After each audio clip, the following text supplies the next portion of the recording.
Pessoal, uma das coisas que eu sempre me orgulhei, desde Poços de Caldas, era o relacionamento que a colônia árabe, embora eu nunca tenha me considerado colônia árabe, propriamente dita, meu pai com a colônia judaica em Poços de Caldas.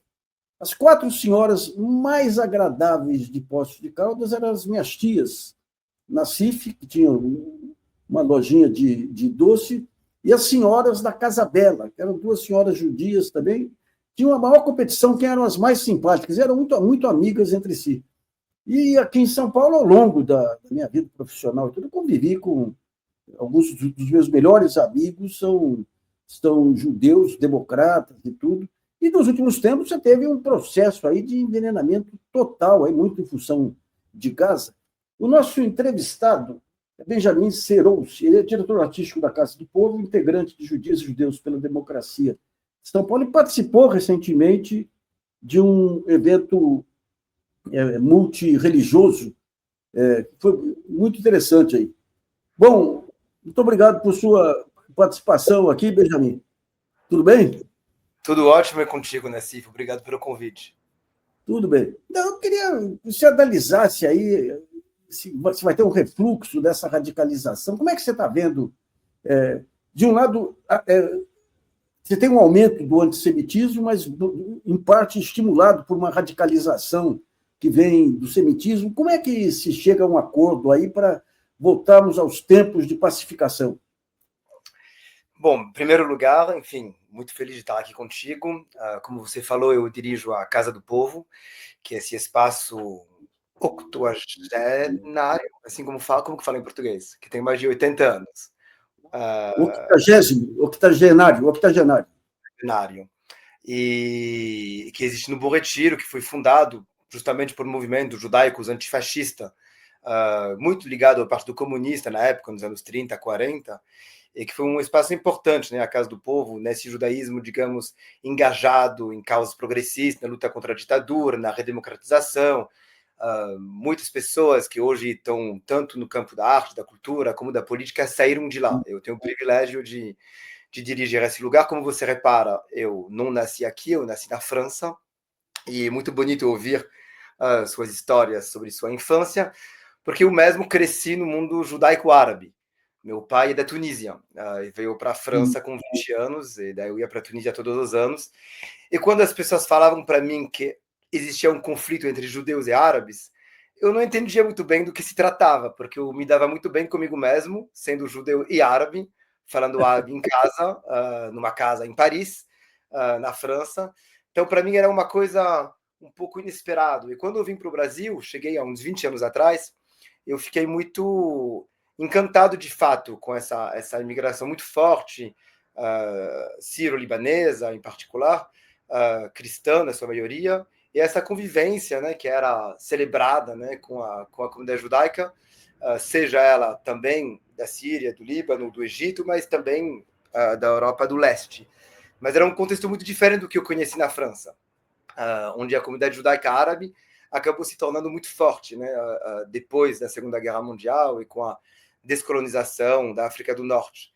Então, eu não tenho a receita para voltar a tempos, digamos, menos conflituosos, mas talvez o que eu acho importante, de fato, é não essencializar as identidades e não achar que elas são tão estanques. Há muita cultura árabe na cultura judaica, há muita cultura judaica na cultura árabe. Então, eu acho que é resgatar um pouco esse entendimento de uma heterogeneidade. E acho que, de fato, o surgimento de Israel foi um elemento que gerou tensão. Mais recentemente, digamos a partir dos anos 70, quando a direita começou a ganhar as eleições em Israel, com Menachem Begin, e desde então com muitos líderes de direita, isso foi gerando uma identificação de uma parcela da comunidade judaica com o grupo que estava tomando as rédeas em Israel, né? Uma espécie de identificação por solidariedade. E isso, de fato, acabou ancorando uma parte da comunidade judaica à direita. Então, isso é um fenômeno recente, mas eu acredito que, com o acirramento do conflito, Nassif, de uma certa maneira, as pessoas estão tendo que afinar suas posições, estão tendo que olhar para as contradições. Então, a gente está vivendo um momento muito interessante de redistribuição das cartas, um pouco, tanto dentro da comunidade judaica, como da percepção que as pessoas têm da comunidade judaica de fora, que, infelizmente, é muito pautada também por ignorância, né? As pessoas confundem judeus da diáspora com judeus em Israel, judeus em Israel, com o governo Netanyahu. Então, mas um ponto que chama atenção, Benjamin, é que hoje, digamos, o conflito não é entre árabes e judeus. O conflito você tem, em função de Gaza, aí você tem, digamos, o setor democrático, de uma maneira geral, assumindo uma posição bem crítica, digamos, ao que ocorre em Gaza. E uma coisa que assusta, às vezes, são as entidades representativas do judaísmo não manifestarem empatia com as vítimas palestinas, o que acaba parecendo que todos eles endossam Netanyahu, né? De onde que vem essa solidariedade cega, digamos? Eu acho que assim, eu acho que a primeira coisa é entender que as organizações representativas, no caso, por exemplo, a CONIB, no Brasil, a CONIB não representa judeus e judias. Ela representa as federações, que a gente chama de israelita, né, que é um jeito chique de falar judeu, não tem nada a ver com israelenses, né? Então, as federações israelitas de cada estado. E as federações tampouco representam judeus e judias. Elas representam as instituições federadas. Então, é importante entender que ali tem um desejo de representatividade que não corresponde à função originária dessas instituições. Então, isso é a primeira coisa. A segunda coisa é que a CONIB, assim como as federações, isso acontece também no mundo afora. Acontece também nos Estados Unidos, na França. Elas deixaram de ser financiadas e, portanto, deixaram de prestar contas à população judaica. Em geral, elas são muito mais financiadas por um grupo pequeno de uma elite econômica, uma classe dominante, e como a consciência acompanha muitas vezes a carteira, há de fato um certo alinhamento dessas organizações com certos interesses econômicos e políticos que extrapolam a questão identitária. Tudo bem. Traduzir para qual idioma? O Siri, o computador, o Siri vou entrar na conversa. Então, essas organizações que não representam necessariamente a comunidade judaica, mas muitas vezes falam em nome da judaica, são financiadas e organizadas de um jeito que acabam representando alguns interesses da comunidade que muitas vezes são interesses que são politicamente ligados a posições também de classe, portanto, a posições econômicas. Então, isso explica uma diferença grande entre a diversidade enorme da comunidade judaica, que, digamos, eu diria que não é tão diferente dos brasileiros em geral, em questões políticas. Então, tem uma divisão grande entre a diversidade da comunidade judaica e o que parece uma unanimidade dos que representam ou falam em nome de. Então, isso é um ponto importante. A gente fala de um encastelamento comunitário. Se fala muito isso nos Estados Unidos, mas no Brasil também tem isso. Agora, a CONIB, eu não acho que podemos considerar que é um espaço que não pode ser disputado. Nós, judeus e judias, temos que marcar presença, que disputá-lo através das instituições federadas e das federações reunidas na confederação.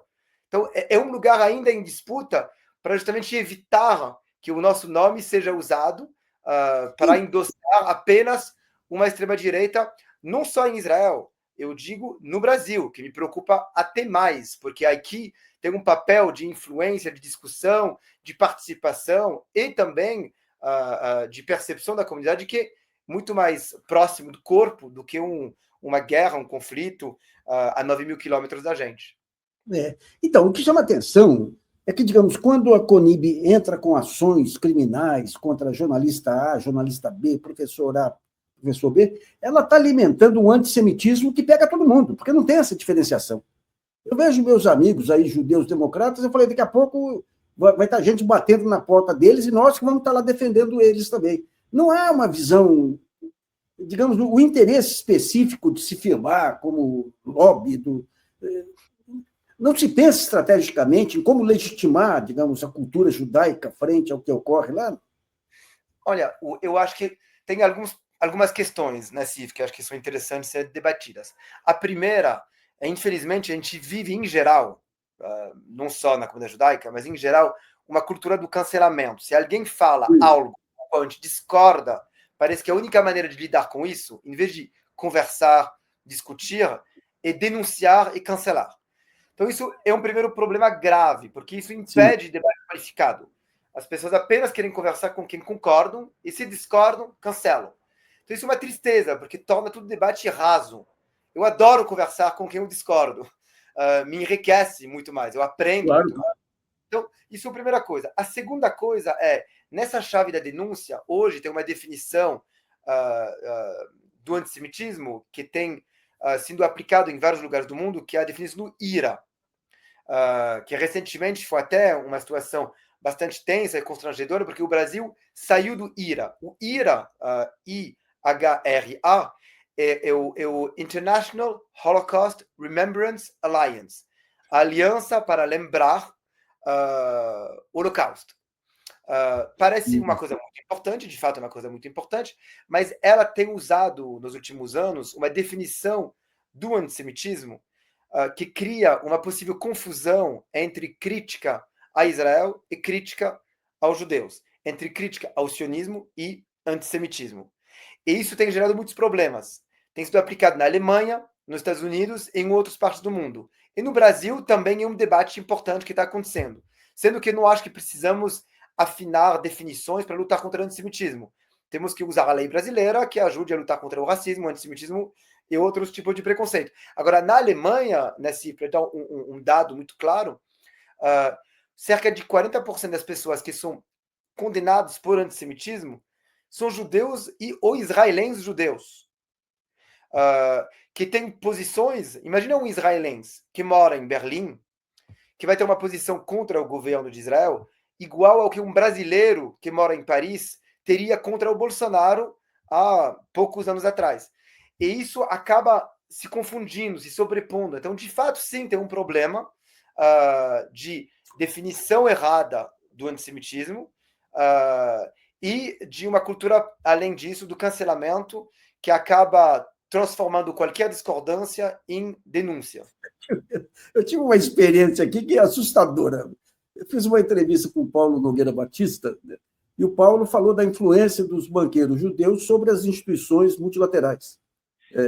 E daí a Conib entrou com uma ação contra ele. E começou uma campanha no X, aí, no Twitter, terrível contra ele. De repente, virou para o meu lado. Não, na CIF foi pior ainda, porque não falou nada. Eu lembro. Daí eu fiquei olhando, tentando entender de onde que vinha o ataque. Até que eu peguei as principais pessoas que comandavam lá. Um era um diretor da Ambev, lá, lobista, que foi ministro do Fernando Henrique, e estava louco da vida comigo, porque eu andei denunciando o golpe das americanas. Tudo. Então ele aproveitou e entrou no meio. O outro foi um jornalista com quem eu tive... Então, digamos, essa questão do antissemitismo virou para qualquer coisa. Se você quer xingar alguma pessoa, antissemitismo. Isso aí desmoraliza o conceito aí, porque eu conheço famílias tradicionais da colônia judaica, famílias que perderam gente na Polônia, são figuras que ficaram contra o que acontece em Gaza e estão sendo rejeitados pela colônia também. Ou seja, esse sentimento de solidariedade tem que ser mais apurado aí para impedir essa confusão, né, Benjamin? Não, sem dúvida. A questão, eu lembro desse caso do Ilan, e até em círculos, digamos, progressista, eu lembro de muitas pessoas comentando e ficando, de fato, chocado com a fala na época que aconteceu no seu programa.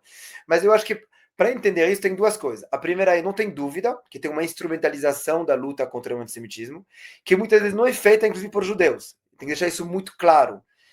Quem instrumentaliza a luta contra o antissemitismo, muitas vezes, é uma direita ou uma extrema-direita que quer pousar de defensora dos judeus, sendo que ela é historicamente antissemita, mas usa isso para calar voz da esquerda. Isso acontece de fato. Ao mesmo tempo, o que é importante lembrar e notar é que, de fato, a comunidade judaica ela passou por traumas muito recentes, não é uma coisa distante. Na minha família na Tunísia, já quando os alemães ocuparam a Tunísia, a primeira coisa que eles fizeram foi construir campo de concentração. Da minha mãe, que vem da Polônia, enfim, são pessoas muito próximas que foram exterminadas. Então, a gente tem um trauma aí muito fresco. Que recebe uma bala na cabeça. E esses traumas recentes são também instrumentalizados, porque eles geram medo e são instrumentalizados em nome de um direito de defesa, que muitas vezes, no caso de Israel, acaba sendo um direito de ataque, e não de defesa, né? O que acontece em Gaza, a retaliação do governo israelense foi muito além de um direito de defesa. E o próprio Netanyahu anunciou isso. No dia 8 de outubro de 2023, ele falou que ia se vingar.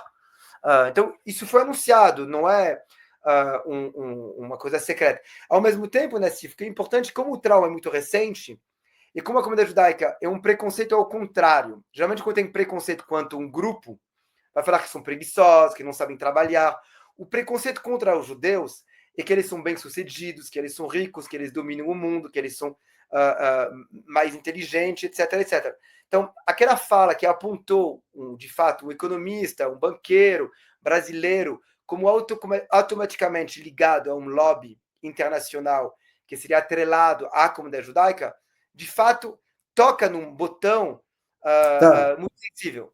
Então, automaticamente as pessoas não vê uma denúncia que pode ser legítima, a aliança de banqueiro, mas vê uma espécie de complô, de conspiração, e daí aperta um botão delicado. Acho que é isso que na época aconteceu. Não merecia necessariamente cancelamento disso, mas tocou em ponto delicado. E acontece, não tem problema. Eu sempre falo para mim, todos os dias, que pessoas negras são confrontadas o dia inteiro com aliados brancos que têm falas racistas. Mulheres lidam o tempo inteiro com homens que têm falas machistas. A gente lida e tem que fazer um letramento também, de onde tem uma delicadeza que pode pegar mal, onde que de fato extrapola. Isso são até detalhes, assim como pessoas pretas não gostam que a gente fala denegrir, judeu não gosta que fala judiar. Então, vai a própria língua. Então, é isso que é sempre bom ressaltar. Agora, isso é uma coisa, o que acontece em Gaza é outra. Então, a gente tem que separar as coisas. Mas é importante entrar nas miudezas para você entender, talvez, o que te surpreendeu na época, né? Onde que, talvez, sem querer, é até porque as pessoas gostam muito de você, esperavam, talvez, que na hora você reagisse, mesmo que você não tenha falado nada, e que você... Ali tinha duas coisas, digamos, tinha dois ângulos. Um, talvez eu devesse reagir. Quando ele coloca o Elan como cidadão judeu e tudo aí, ali tinha um sinal. Mas quando ele fala da influência dos banqueiros judeus sobre as instituições, isso é um fato... Eu escrevi a biografia do Walter Moreira Salles aí, essa influência vem dos Rothschilds aí, vem. É uma influência... Talvez eu devesse. Mas a virulência do ataque... E daí foi gozado que, tempos depois... acho que eu escrevi sobre a colônia bessarabiana de Niterói, e daí espalhou esse negócio que eu antissemita, eu recebi vários ataques. Quando teve o evento do Herzog, da missa na catedral, por acaso eu estava na primeira fila acompanhando a minha esposa. Do Cláudio Lotenberg. Do Cláudio Lotenberg. E é gozado, nós trocamos, inclusive WhatsApp, trocamos o WhatsApp. E logo depois, aqui, um grupo, um tal de Sérgio, um empresário aqui, fez questão de fazer futriquinha. Mas o que me assustou foi quando eu fui cumprimentar o Rabino mostrou surpresa de eu estar cumprimentando ele e falou: será que ele acreditou que eu sou antissemita mesmo? Não, exatamente, isso que eu estou dizendo. Mas isso que eu digo, acho que uma coisa é poder se confrontar com falas que podem ser infelizes, que a gente pode debater isso, uma outra coisa é desumanizar as pessoas, esquecer que as pessoas são complexas, etc, etc. Então, acho que, de fato, acho que é muito bom poder se encontrar ao vivo, é muito bom você poder saudar o Urilan, que é um rabino muito bom, que falou muito bem, inclusive, no ato do Herzog. Muito bem. Agora, isso, como você falou, de fato, muitos judeus e não judeus têm sido calado, em particular sobre o que acontece em Israel e na Palestina, usando a alcunha de antissemita. Eu vejo que tem pessoas nos comentários que falam, inclusive, do Breno Altman, teve também muitas outras pessoas que sofreram ataques, e foi interessante, porque no caso do Breno Altman, o desembargador, não sei, o juiz acabou falando que não era antissemitismo, mas que podia ser considerado como que chama isso? Um pedido de violência, né? Que a fala, tal como era pronunciada, não podia ser rotulada como antissemitismo, usando a lei brasileira, mas podia ser considerada talvez como uma exaltação do ódio. Então, e essas separações são interessantes, porque daí a gente vamos discutir então mesmo de qual é a questão da violência, da contra-violência, vamos discutir o que acontece de fato em Gaza, na Palestina, em Israel. Então, separar as coisas para ajudar a refletir, né? E ajudar a avançar num debate que é crucial. Sim, sim. Deixa eu só pegar aqui uma... Não, o futriqueiro aí que provocou é o Sérgio Egenberg. Eu estou avisando ele que eu mencionei ele aqui. O Benjamin,